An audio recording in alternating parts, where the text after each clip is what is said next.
Assalamualaikum guys, salam Jumaat dan selamat datang ke Bulletin Gadget. Jom kita tengok rangkuman berita-berita menarik pada minggu ini. Mobile Phone Museum dilancar, pamer 2121 model sejak 1984. WhatsApp akan ada fungsi cipta stiker dalam aplikasi.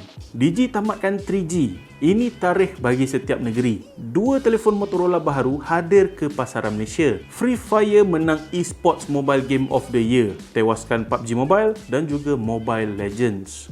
Xiaomi akui telefon ini punca jualan mereka menurun.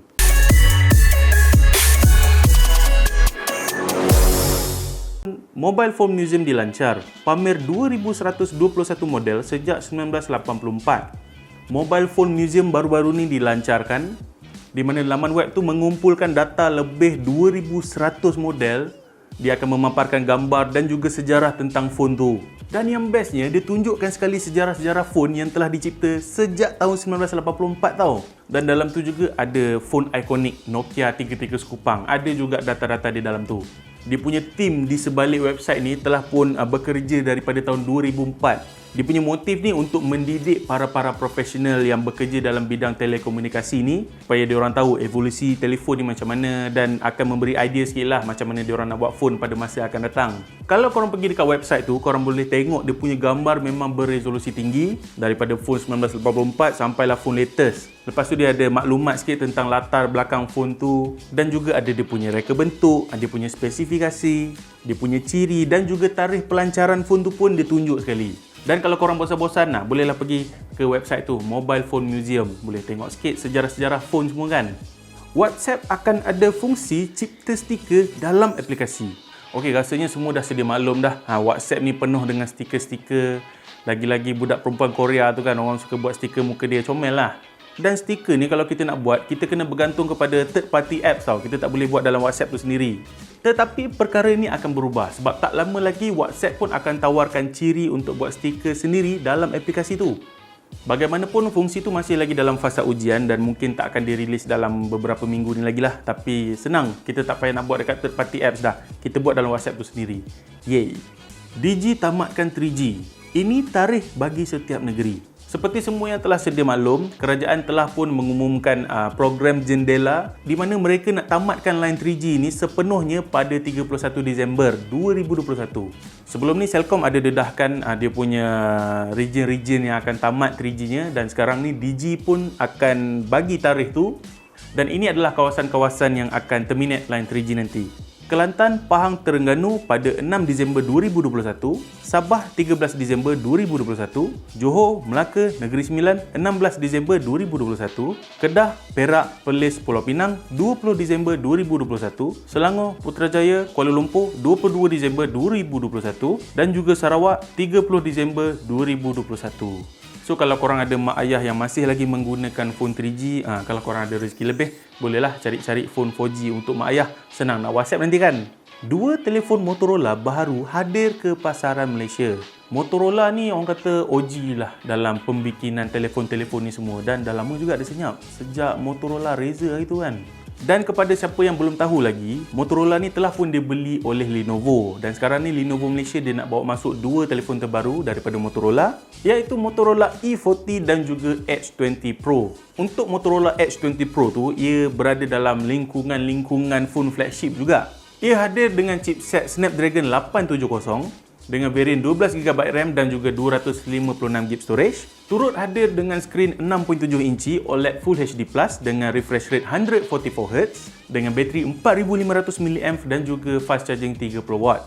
Untuk kameranya pula, ia ada 3 setup kamera iaitu 108MP main kamera, ada 8MP periscope kamera dan juga 16MP ultra wide kamera. Juga hadir dengan selfie kamera 32MP.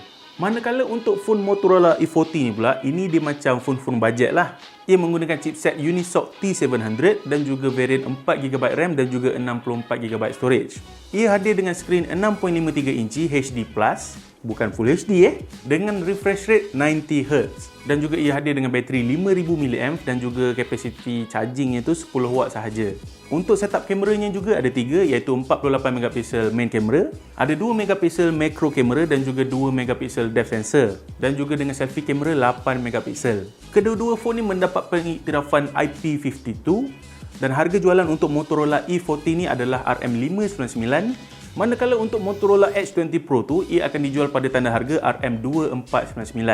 Bagi yang berminat dengan phone Motorola E40 ni, korang boleh pergi usah dekat Shopee dengan Lazada. Untuk phone Motorola Edge 20 Pro ni, korang kena tunggu jap. Dia belum release lagi. Mungkin pada masa akan datang, dia akan release. So, standby lah ya. Free Fire menang Esports Mobile Game of the Year. Tewaskan PUBG Mobile dan juga Mobile Legends. Esports Awards 2021 telah pun menobatkan Free Fire sebagai Esports Mobile Game of the Year.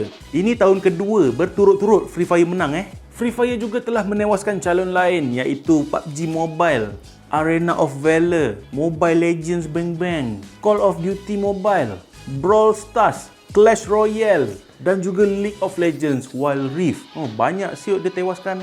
Kemenangan ini adalah berdasarkan pencapaian Free Fire pada tahun 2021 ni, di mana Free Fire ni telah pun menetapkan rekod e-sports terbaru dengan mempunyai lebih 5.4 juta penonton serentak untuk siri dunia Free Fire 2021 Singapura.